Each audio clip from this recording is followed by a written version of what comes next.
Welcome back to Thinking Tuesday. I have a couple of things for you today one of them was in the process of being further developed, playing around with an AI, Claude by Anthropic. I've been messing around with it recently and find it really interesting in various ways. This particular session started out with a thought I had, and as I interacted with this AI, some other things started to occur to me about AI itself. So sit back and explore this with me. First, I said to it, I've been pondering the possibility of an asshole gene. Sorry for the crudeness. Claude responded about how genetics, psychology, behavior all intersect. It stated research hasn't identified a single gene, but has identified genetic factors that influence personality traits associated with what we might call antisocial or difficult behavior. Several genetic variants affect traits like aggression, empathy, impulse control.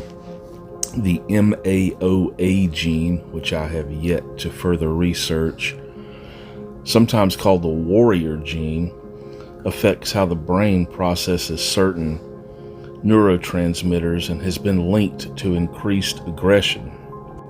Other variants can influence personality dimensions like conscientiousness, agreeableness, and other studies have shown narcissism and psychopathy have heritability rates of up to 60%. The dark triad traits all show genetic components alongside environmental factors. Genes create predispositions, but not destinies. Someone might inherit a genetic makeup that makes them more prone to certain behaviors. But environmental factors like parenting, social experiences, personal choices heavily influence how these predispositions manifest. But then I added to the conversation, isn't it just as likely then that a person not genetically predisposed, yet experiencing life-shaping realities, would be just as likely to end up displaying these behaviors?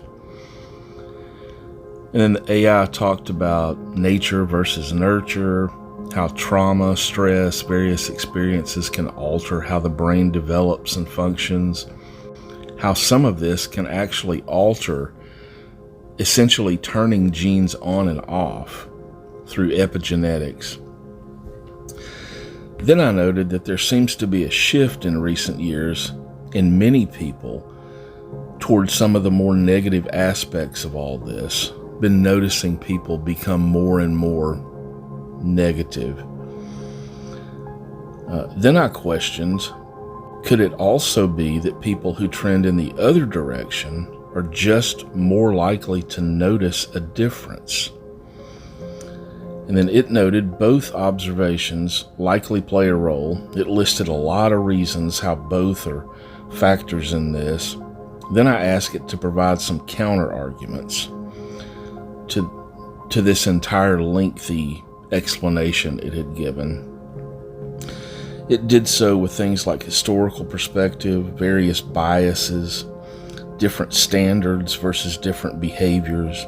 Among other things it listed was the statement, our brains are wired to notice and remember negative events more than positive ones. I found that odd, so I asked it to show proof of that. And it listed a bunch of neuroscientific research, cross-domain psychological research, evolutionary bias research, social judgment research, brain processing research, very extensive. So I pushed back asking for clarifications, further evidence suggesting the opposite, etc. Quite a lengthy exchange filled with a lot of citations and links. Then I noticed a trend in some of the reference material, and I asked the following question. Do you draw from Wikipedia because it exists as a large volume of information, or because it has well-founded data and research to back up any individual claim. There's been a lot of evidence that many Wikipedia entries are clearly biased. It then searches around for current evidence on Wikipedia accuracy and bias issues. It lists multiple sources that confirm my claim, including Wikipedia itself, which states that, quote, its own articles in themselves are not reliable sources for any purpose, end quote. It goes on to say, to directly answer your question, I don't specifically draw from Wikipedia. The web search tool returns results from various sources, and Wikipedia often appears because it has high search rankings due to its volume and linking structure, not because of superior accuracy. And it goes on to say, your point exposes a critical flaw in my approach. This is the AI. When I cited sources in my previous responses, I should have been more discriminating about source quality and noted when information came from potentially biased or unreliable sources like Wikipedia. The fact that something appears in search results doesn't validate its accuracy. I should be more skeptical and look for primary research or authoritative sources rather than accepting whatever the search returns. And then I said, I notice at the bottom of the page it says, Claude can make mistakes. Please double check responses. Does Anthropic, who is the company that built Claude, does Anthropic feel this is sufficient? Or would it use conversations like the one we've been having to eventually disclose certain types of results? And I messed up when I typed in the word disclose. I meant to type exclude. Claude then responds, you're asking a really important question about AI transparency and accountability. I don't have insider knowledge of Anthropic's specific policies or future plans regarding disclosure practices. So let me search for current information about their approach to AI safety, transparency, and how they handle these issues. And then it does a search, multiple searches. It says, based on the search results and current practices, I can see that Anthropic has been collaborating with other AI companies on, quote, mutual safety tests, unquote, revealing vulnerabilities like, quote, hallucinations, sycophancy, and over-refusal in their models. They've established comprehensive transparency practices, including detailed model reports, safety evaluations across multiple risk domains, and public disclosure of concerning behaviors found during testing. To address your specific questions, is the disclaimer sufficient? Based on the evidence, Anthropic seems to view it as just one part of a broader transparency approach.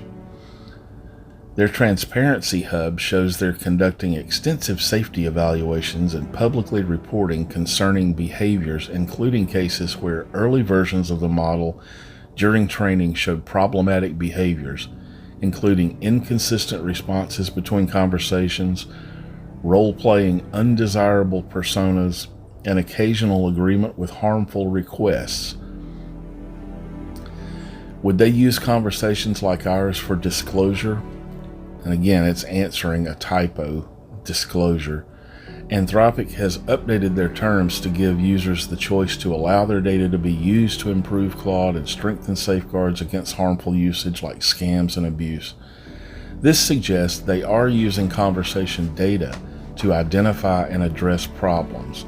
Our conversation actually demonstrates several issues they're likely monitoring: my overconfident claims without sufficient evidence, citation of potentially biased sources, and the general problem of AI systems making authoritative sounding statements that don't hold up under scrutiny.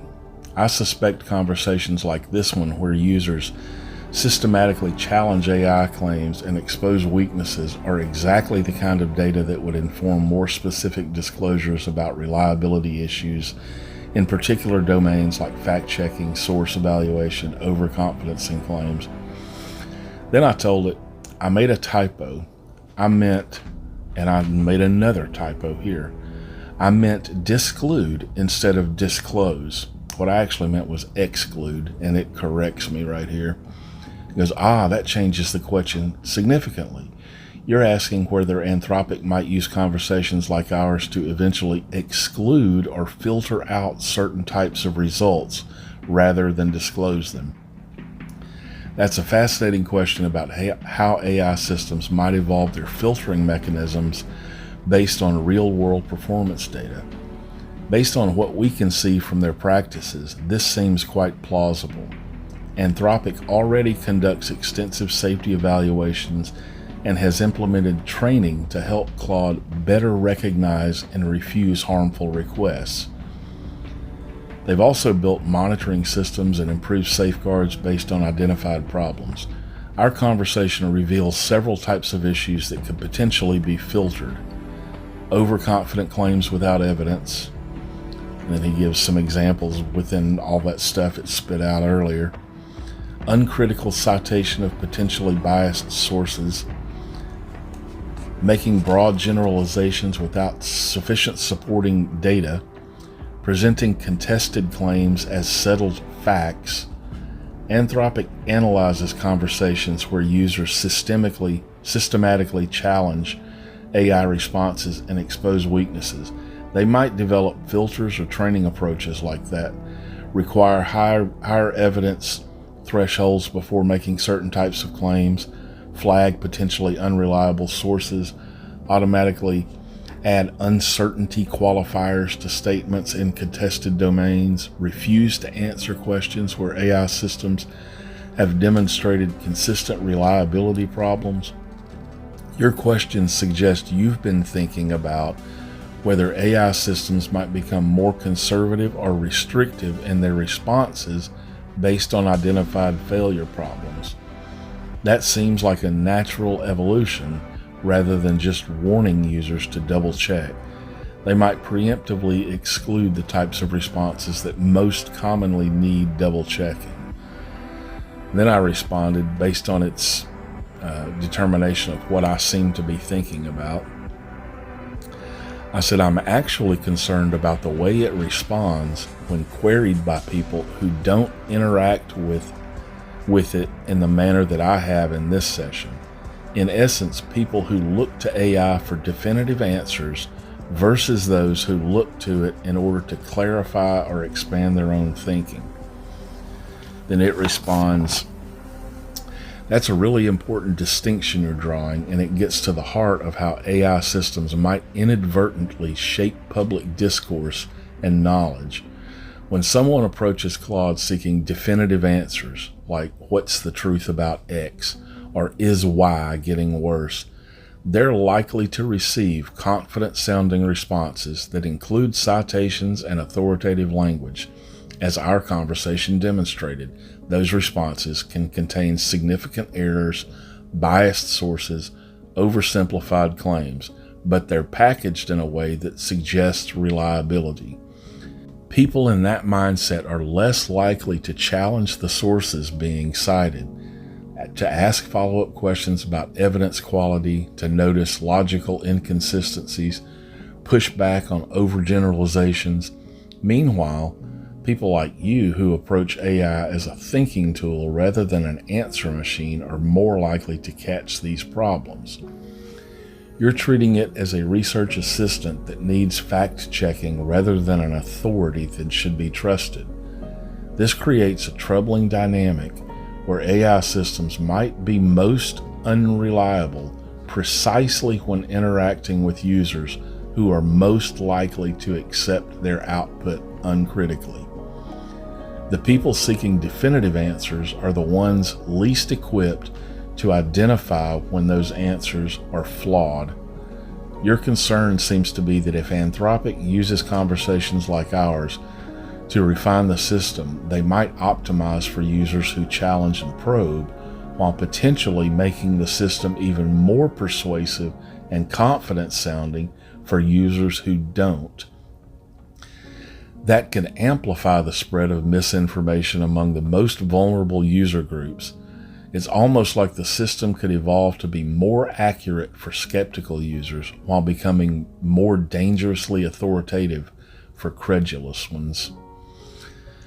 And then I said, it's almost as if people who are capable can do more on their own to enhance understanding rather than placing an unhealthy amount of trust in AI. Whereas people who are more likely to trust and move on without much independence of thought are more likely to get potentially flawed information and also to depend on it more and more. And then it says, you've identified what could be a deeply concerning feedback loop. The people who most need reliable information, those who may lack the skills, time, or inclination to fact check and cross-reference, are the ones most likely to receive and accept flawed information from AI systems. This creates kind of an information inequality where AI becomes a tool that enhances the capabilities of those who already have strong critical thinking skills while potentially misleading those who don't. The skeptical users get better outcomes because they're essentially using AI as a starting point for their own research process. The trusting users get worse outcomes because they're treating AI as an endpoint. Even more troubling is the dependency aspect you mentioned. If someone repeatedly gets quick, confident-sounding answers from AI without having to think through the problems themselves, they might gradually lose whatever independent analytical skills they had. It becomes easier just to ask the AI than to work through uncertainties or ambiguities on their own. This could create a divergence in society where one group becomes more intellectually capable, using AI to augment their thinking, while another group becomes less so, using AI to replace their thinking. The gap between these groups could widen over time. It's particularly concerning because the people most likely to trust AI uncritically might also be those facing other challenges: less education, more time pressure, fewer resources for fact-checking. So AI could inadvertently amplify existing inequalities rather than democratizing access to information. Your observation suggests we might need to think much more carefully about how AI systems present information differently based on how users interact with them rather than just improving overall accuracy.